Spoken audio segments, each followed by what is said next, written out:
In this video, I'll show you how to install XAMPP on your Mac to set up a local host for programming. If you're already familiar with XAMPP on Windows, you can definitely install it on a Mac, even though macOS users tend to use XAMPP a bit more often. If you're interested in XAMPP, you can check out the video link down in the description. Now to install XAMPP on a Mac, let's follow these steps.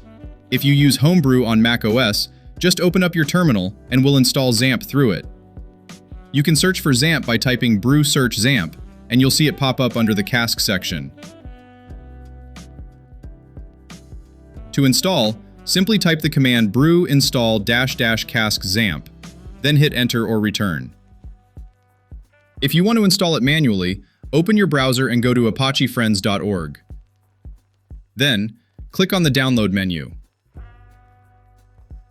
Scroll down a bit and you'll see the section to download XAMPP for macOS. I'll be downloading the latest version.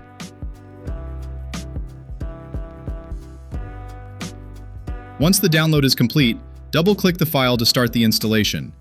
A window will pop up, and you'll double-click the XAMPP installer file. If you get a warning that the app was downloaded from the internet, just click Open to confirm, and then enter your Mac password.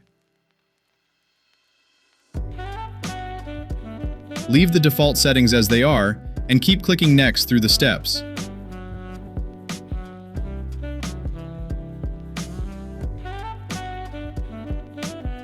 After the installation is done, you can launch the XAMPP application right away.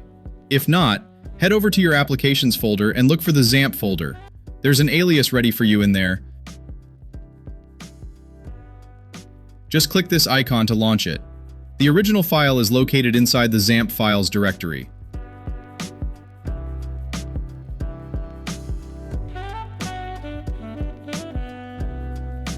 On the XAMPP interface, switch over to the Manage Servers tab and start up the services.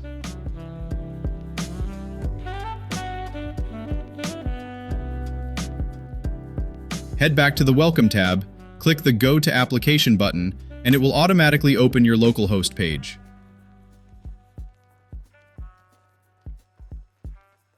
Inside the XAMPP folder, there's an htdocs directory. This is where you'll create your projects. The etc folder is where you write config files to set up local domains for your projects. Finally, if you ever need to uninstall XAMPP, just run the uninstall file. Thanks for watching the video, and I'll see you next time.